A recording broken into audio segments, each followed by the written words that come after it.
Réaction des gens qui s'enfuient.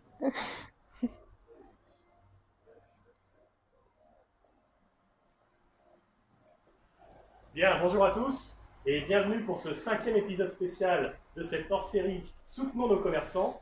Souvenez-vous, la dernière fois, nous étions chez Hubert et Tellier, à côté du Détroit. Aujourd'hui, nous sommes au 1 rue de Beauvais, à côté de l'hôtel de Ville, chez Natsu-Rose. Et pour en parler, nous sommes avec Héloïse. Bonjour Héloïse. Bonjour et bienvenue chez Natsu-Rose. Merci. Alors dites-nous Héloïse, qu'est-ce que c'est Natsu-Rose? Alors c'est un petit coin de verdure perdu en fait au milieu du centre-ville. Donc nous on est un peu ce qu'on appelle une jungle urbaine. Donc on est principalement au niveau des plantes vertes et des plantes d'intérieur, pas d'extérieur. On conseille les clients par rapport à la température qu'il fait chez eux, si c'est sec en fonction du chauffage ou pas. On essaye de les conseiller un maximum sur l'entretien et pas juste de se contenter de les vendre en fait. On a un service client aussi, si jamais les gens ont des questions par rapport à des plantes qui pourraient tomber malades ou avoir un comportement un peu particulier. Après, on fait aussi beaucoup de bouquets séchés. D'accord. Donc des compositions soit personnalisées sur demande, soit des bouquets déjà tout préparés. On a un rayon de fleurs séchées à disposition également où on peut acheter à l'unité pour composer soi-même. Et puis après, si vous voulez faire un petit tour de la boutique pour voir un peu les spécialités, Ça marche. on va commencer par là.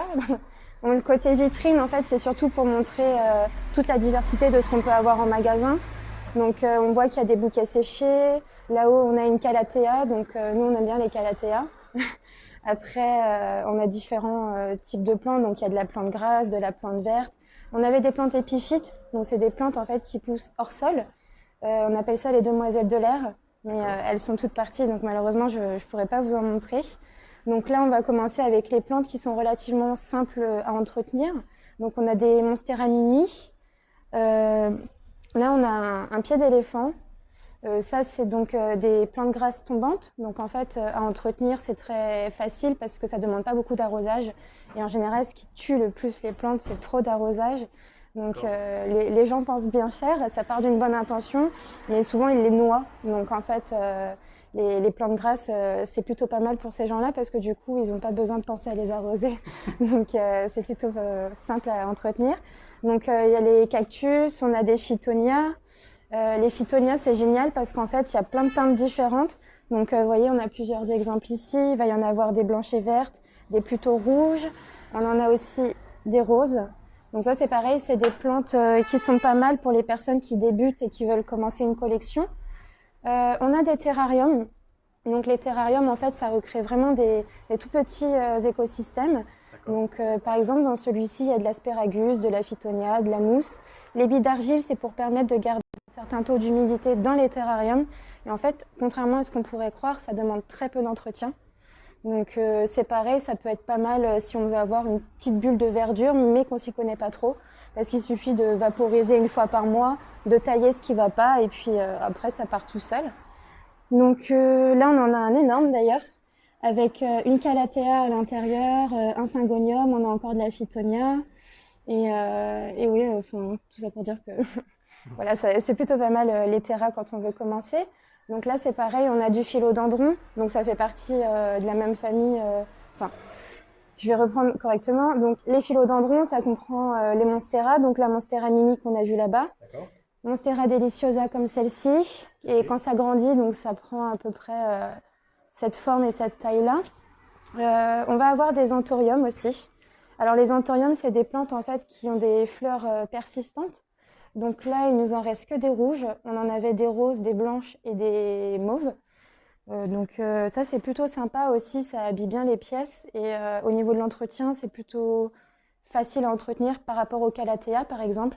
Donc, si on est débutant, on va plutôt diriger les clients sur les anthuriums.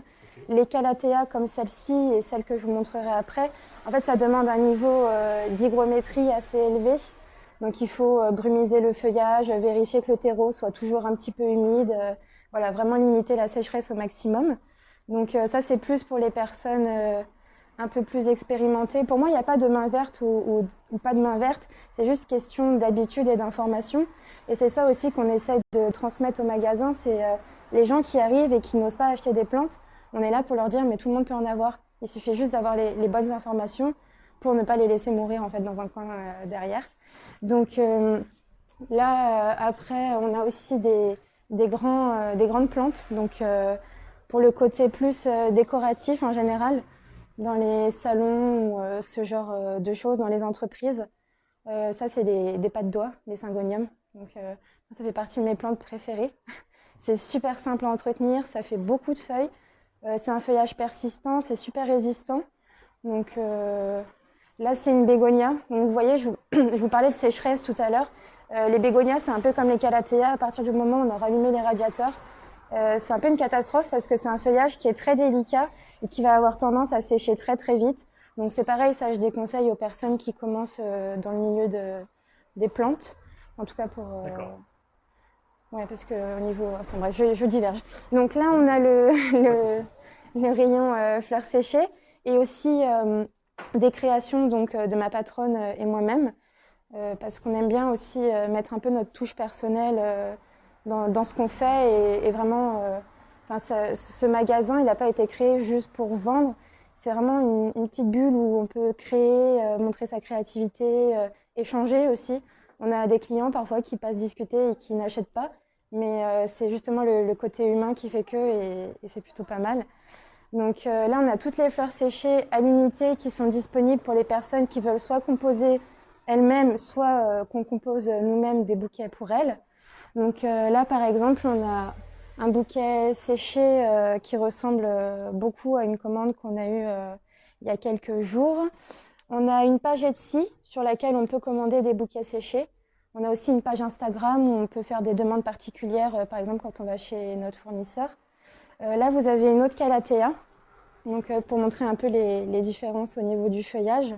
Donc calathea, on a encore un anthurium ici. Alors celui-ci, il est en hibernation, les feuilles, elles n'ont pas trop envie de sortir. Mais sinon, vous voyez, le feuillage, il reste persistant. C'est des plantes d'ornement, en fait. On appelle ça un peu les plantes de grand-mère parce qu'elles durent très très longtemps. Après, on va devoir passer là-bas. Donc ici, vous avez d'autres calathea. Donc il y a celle-ci. Alors c'est dommage parce que là, il n'y a plus de fleurs. La semaine dernière, elles étaient encore un petit peu fleuries. Donc on a aussi des calathea avec ce feuillage-là. Et vous voyez, par exemple, celle-ci, elle était près des radiateurs. Malheureusement, on a dû fermer le magasin pendant quelques temps. Et du coup, avec le chauffage, les feuilles ont séché. Donc elle est, on va dire, en réanimation. Là, on a des calicia. Donc ça, c'est plutôt pas mal aussi quand on veut bonjour, décorer son intérieur avec des plantes relativement faciles d'entretien. La seule difficulté qu'il va y avoir avec ce genre de plantes, en fait, c'est que le feuillage, il touche le terreau. Donc il ne faut pas arroser par le dessus, mais il faut plutôt arroser en bassinant par le dessous. Là, on a des kalanchoé. Donc c'est des plantes avec des fleurs qui restent toute l'année. Donc ça fleurit vraiment toute l'année. Donc du coup, ça peut être pas mal pour les gens qui préfèrent les plantes avec des fleurs. Parce qu'il y en a qui sont saisonnières, comme les orchidées. Une fois qu'elles ont perdu leur bulbe, il faut attendre qu'elles en refassent avant que ça refleurisse, que là, ça reste fleuri tout le temps. Ça, j'arrive pas à prononcer, donc je vous les présenterai pas. Mais sinon, il y a le nom sur le pot.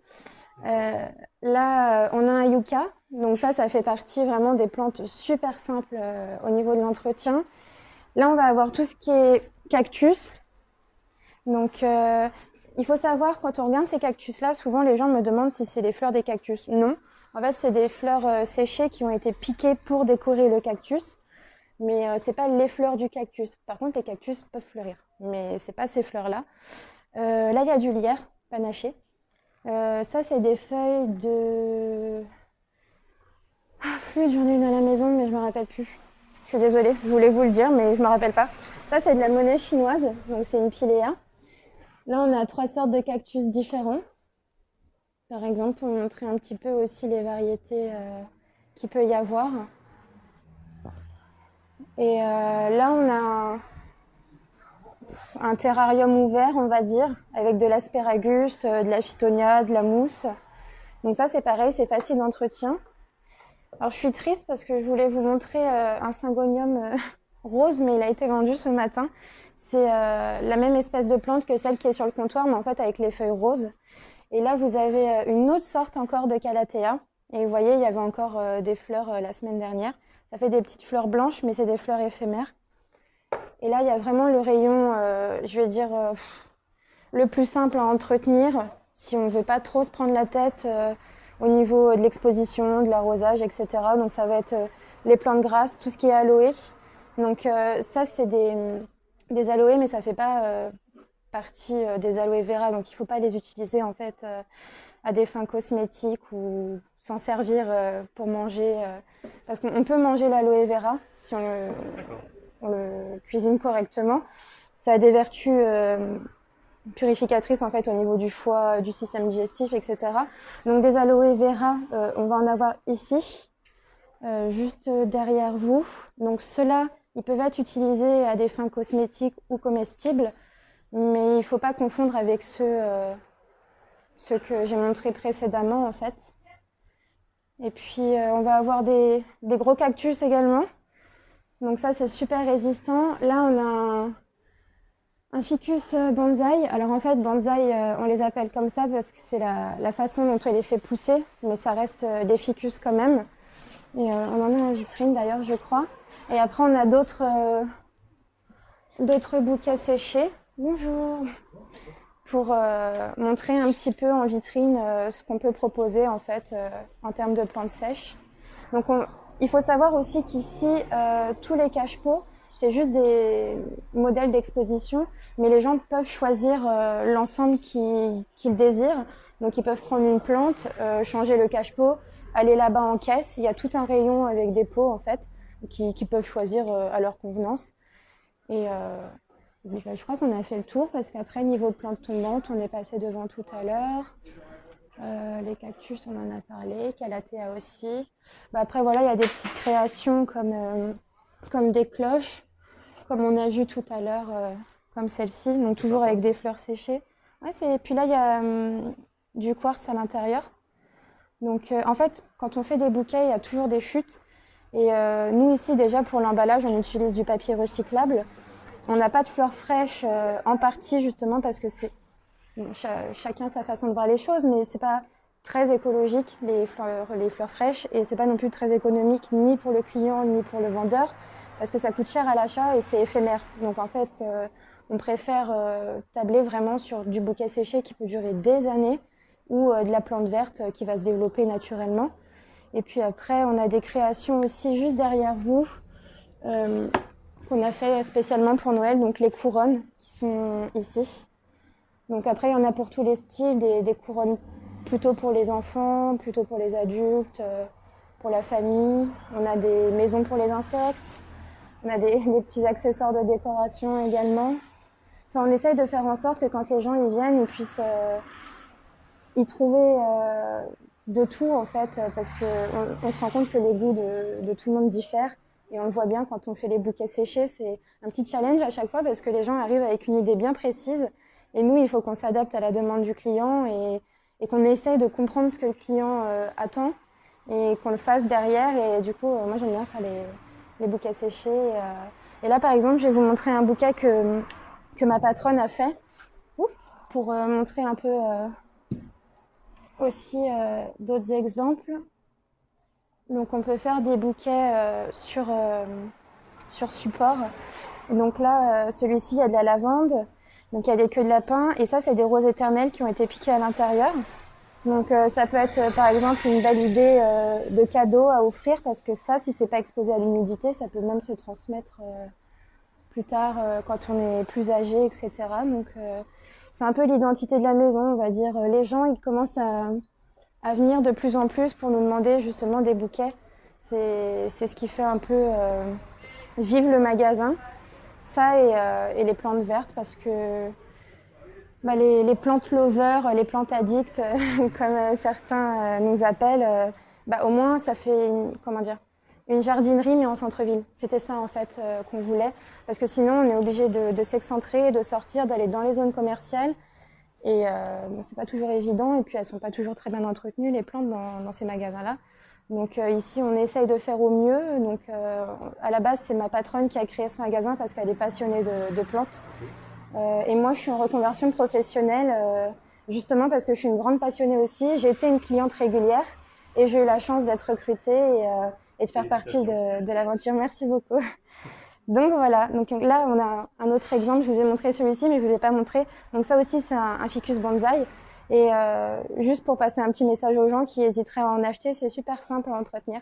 Donc il faut juste pas trop l'arroser, une bonne exposition à la lumière et ça pousse tout seul. Donc voilà. D'accord. Écoutez Héloïse, merci beaucoup pour cette présentation. Je vous en prie, merci à vous d'être venu. Je vous en prie. Merci à vous de nous avoir suivis dans cet épisode. Je vous donne rendez-vous bientôt pour l'épisode prochain. Je ne vous en dis pas plus. Bye bye.